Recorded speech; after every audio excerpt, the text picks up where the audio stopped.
this story now, and we'll talk about the Senegalese president in just a moment. And just a reminder, the former Senegalese president, by the way, we're talking about Macky Sall, who, after lobbying for position of the UN, is now going to go back to Senegal and request endorsement from his country's president. Now, today marks World Youth Skills Day. It's observed under the theme Skills for a Shared Future. While global youth unemployment has shown some improvement, millions of young people across Africa remain unemployed, out of education, or working in the informal economy with limited opportunities for growth. Yet, with the world's youngest population, the continent also has a unique opportunity to drive economic transformation by investing in skills, entrepreneurship, innovation, and the creative economy. To discuss how Africa can better prepare its young people for the jobs and industries of the future, we're joined by entrepreneur, cultural strategist, and youth employment advocate Daniel Kojo Soboh. A very good morning to you, and thank you so much for joining us, Mr. Kojo. A very good morning to you as well from Accra, Ghana. Hmm. It's a So, pleasure to join you. Uh, it's quite an interesting one, as we mentioned that there are two sides of this coin, but the fact that Africa enjoys the largest demographic weight of the number of youth in the world. It means there are opportunities to build on, but the fact that unfortunately most of them are unemployed is what makes the other side of the half rather dark. How should we be approaching this World Youth Skills Day today? so thank you very much. I believe that just like the African Union says, we Africa has the youngest youth population. And as a matter of fact, about 60% of the entire African population is under the age of 25. And we have over 400 million Africans under the age between the age of 15 to 35, which means that young people are the continent's greatest economic opportunity, or it's going to be its greatest missed opportunity, depending on the choices we make now as a people. I believe that one of the greatest things that we can, offer our youth is hope. A people that have no hope is one of the greatest tragedy. And I think that one of the things that we can do to give our young people hope is to constantly tell our stories as a people. It's very sad because where I live in Ghana, and I know that it's also prevalent in where you are, that a young African would do anything, to leave the continent to the west to look for greener pastures.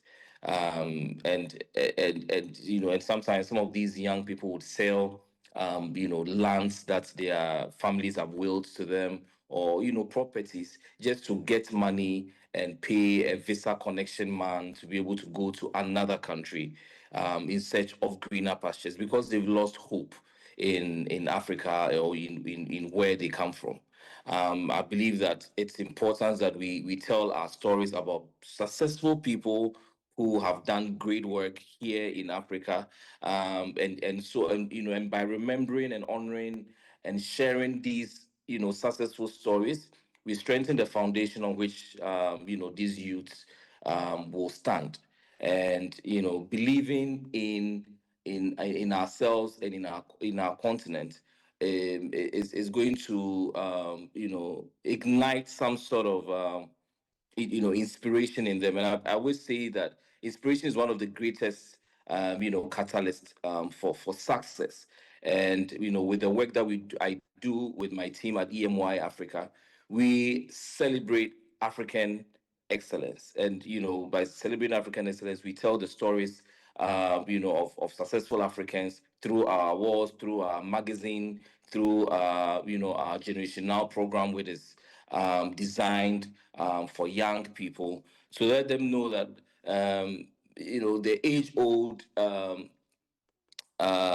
you know is a scheme of making Africans feel less of ourselves, that we are not good enough, is not true.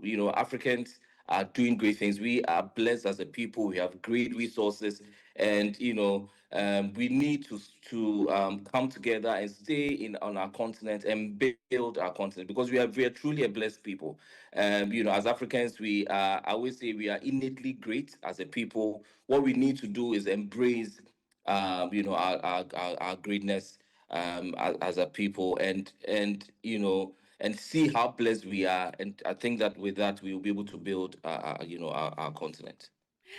And I mean, it's great that you're doing the work that you're doing. Can you just share with us some of the projects or even the approaches that you're undertaking so that those who are listening across the continent and the globe can glean from your successes, build on your inspiration? Yeah. Hello. Yes, I'm saying, can you please share those examples, share those approaches so that you can further help inspire those who are listening, watching from the continent and beyond, how to approach it, the work that you're doing? Oh, right. So like I said, we have the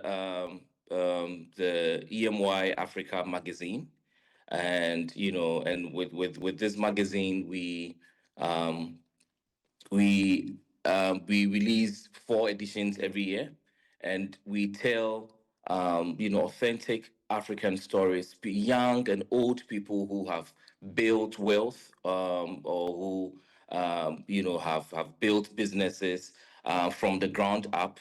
I believe that if we throw light on people who look like us, who come from where we come from, speak our language, it gives us the permission to dream, dare, and do. And that is what we have done in the past 10 years in with our brand. And it's very exciting that we get a lot of young people come up to us and say, oh, no, no, we watched the awards on TV, or we have read your magazine, and Mr. Stephen Appiah, who is one of our biggest sports personality, who comes from a very small suburb in Accra, would come up and say, "Oh, no, no, I read the story of this young man who has come up from grass to grace, and I believe that because of this story, I can also make it." And so I think that it's exceedingly important that we as Africans do that, and not buy into the age old stereotype of people living in trees and walls and food. I believe that we as a continent, we have challenges, but that should not be our focus. Every time that we need to tell Africa's story, we need to tell our success stories as well, and that is what is going to give our young people the permission to dream, dare, and do. And you mentioned somebody who I've got huge admiration for, not only for his humility, but the work that he's been doing consistently.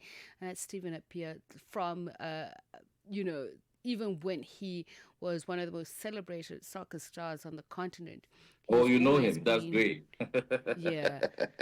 So tell us about your own personal entrepreneurial journey. What got you here? And also just share from your experiences, what lessons can be learned, so that sometimes trying hard gets tiring when you don't have the support structures in place.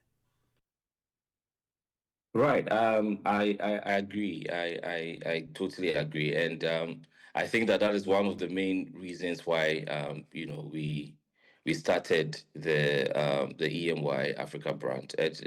For context, the EMY Africa stands for Evolve, Motivate, Yield.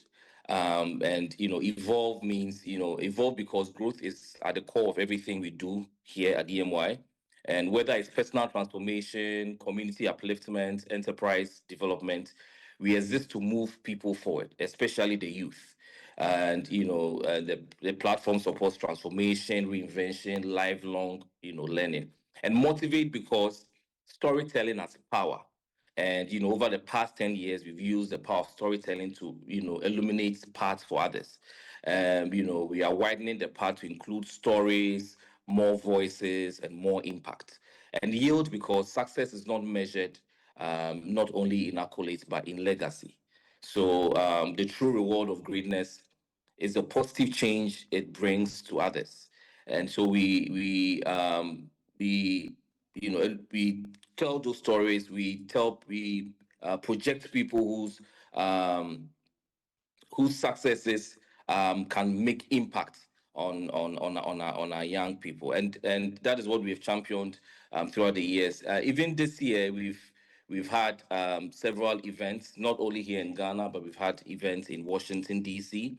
On the sidelines of the event, where we are also engaging the diaspora. We believe that the diaspora is very much a part of who we are, and so we've not left them out. We also have, another international activation in London, where we're engaging, Africans and young people. We are also producing another edition of our magazine in London, where we are spotlighting, African diasporans who are doing incredible work. It is all to give, our young Africans the permission to dream, because we are telling the stories of Black, Africans or Black people who are doing incredible work, and for them to be constantly reminded that they are also worthy, they are also capable of doing that work. And this is my lifetime work, because I believe that, like I said initially, Africans are innately great.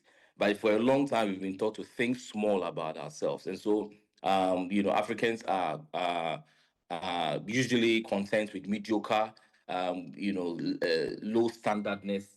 And I believe that we need to uh, constantly remind our young people that they are great people, and by sharing these stories and by constantly reminding them, they are going to do incredible work, and because they are a future, and we need to constantly pour into them, and this is the work that we're doing. So, if you can, in just 20 seconds, when we talk about the future of work, what would your advice be to young people? My advice to young people, especially especially African youth, is that they are our future, and they should understand that the future of our continent lies in their hands, and we as the current generation have the responsibility to show them the path. We have the responsibility to um, let them understand that the future is in their hands, and they are capable of doing incredible things by the stories that we are sharing about the people that have gone before them. And so All right. that is what we will tell the youth. Yeah. Daniel, we really appreciate you taking your time and wishing you all the best in your future endeavors, especially as you are working for young people. They're not our future, they are our current leaders. Daniel Kojo Soboh is an entrepreneur, cultural strategist, and youth employment advocate. Brings the time to 8 o'clock. Time now for your news. Let's take you back to Matapelo Mahape. SABC News.